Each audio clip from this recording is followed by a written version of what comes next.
Hey, it's Chris, back with another video looking at all the anxiety and stress around the COVID-19 pandemic. And today I want to look at how some common worries, because there's a lot of common things out there that you might sit there not realizing that actually everyone else is worrying about it, and it's just really common. It's not because you're especially broken or especially in danger, it's just because these things are pretty common. I've just made a list and been talking to a lot of people about this, obviously, especially at the clinic and online and loads of places, and you just hear the same worries coming up time and time again.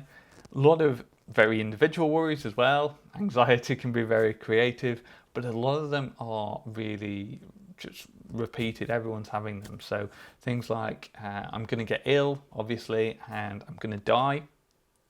Who's pretty normal to be afraid of dying. My family will get sick, huge one. Loads of people afraid that their family will get sick and then they'll infect them. It'll be really hard. Their family might die. That would be really emotionally traumatizing. A lot of concern about employment out there. I will lose my job. I won't be able to pay my bills. Companies going bust. Companies furloughing people, not paying them. Shops will run out of supplies. That's kind of happening, but in not as bad as way as you probably think. Like, it's really hard to get hand wash and bread and toilet roll from some shops, but actually, yeah, everyone's got ice cream, and you can survive on ice cream. It's fine. In fact, it's a great way to live in the short term. Maybe I won't be able to cope with a lockdown. I don't know what to do. I'll go crazy if I'm stuck inside for a long period of time. And also, I don't know how to self-isolate for 2 weeks. Maybe you're worried about just, do I have enough provisions in? A lot of us are used to going to the shops every day, getting food every day. And actually, how would we cope for 2 weeks? Now, if you live in Norway, where occasionally you get snowed in for 2 weeks, you probably sat there laughing at us, thinking that's ridiculous. How can you not have that? But if you live in a big metropolitan city where the shops are open 24 hours a day, it's pretty normal not to plan more than a couple of hours in advance. Maybe you buy your tea, your evening meal on the way home from work every day, and suddenly you're like, need to prepare 2 weeks in advance. It's scary. And then down to less life-threatening things, but things really important like travel plans. Maybe you've got, one holiday a year that you really look forward to, or you go see family, and suddenly that's been disrupted or cancelled, and you're worried that you're not going to be able to get your money back and you're going to miss your one holiday, and that's a genuine, real concern. So throw out a load of worries there. Obviously, there's plenty of individual worries, but those are really common themes. And I don't really want to go through and break each one down and say, okay, we could challenge this. Feel free to do that. If you think that would be useful, leave a comment. Let me know that you want me to go challenge those worries. But in general, I don't really want to engage in each one and say, okay, this is wrong, this is wrong, this is wrong, because a lot of the time that can be helpful in diffusing worry, but a lot of the time we don't want to get into that kind of debate with our anxiety. We just don't want to it's kind of like throwing fuel on the fire, right? Because you give it that CPU time, that brain time, and the anxiety can grow and grow. And actually, we don't want to give it any brain time. We just want to move on. We don't want to spend time thinking. Chances are that we're all going to be fine. Your chance of dying depends on whether you have underlying health conditions and your age group.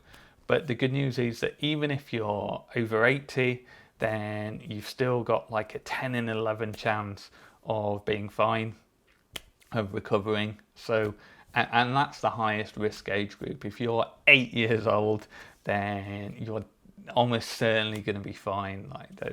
You've got the same chance of winning the lottery as dying. Now, if you're sitting there and you're a lottery winner at 8 years old, don't know how you would do that because you're not old enough to gamble, then maybe be worried because you do defy the odds. But for the rest of us, not lottery winners, not going to die if we're 8. But what I do think it will be useful to do is pick out some common themes there. And the two really common themes is, one, the world is dangerous. we're scared because bad things are going to happen. And it's true that throughout our lives, some bad things are going to happen. But if you go down the list, that's consistently what we're scared of, that the world is dangerous and is threatening us. And the other half of that is that we're not good enough, we're weak, we will not be able to cope when things get tough. The idea that our family will get ill and we will be a weak person who can't take care of them, or maybe they are an elderly relative with underlying health conditions and they are unfortunately one of the people that doesn't make it, and we're just going to be a mess, we're not going to be able to cope. Now, again, chances are that's not true, because for most anxiety sufferers, we're most anxious before something happens, and actually when it happens, we just get on with it and we're a lot stronger than we think. It doesn't necessarily make us feel better beforehand, even though we know we always feel crap beforehand. And then if you think of maybe, to pick a more benign example, a social event that you're really scared of, actually most of the anxiety is before, then you go and you do, it's fine.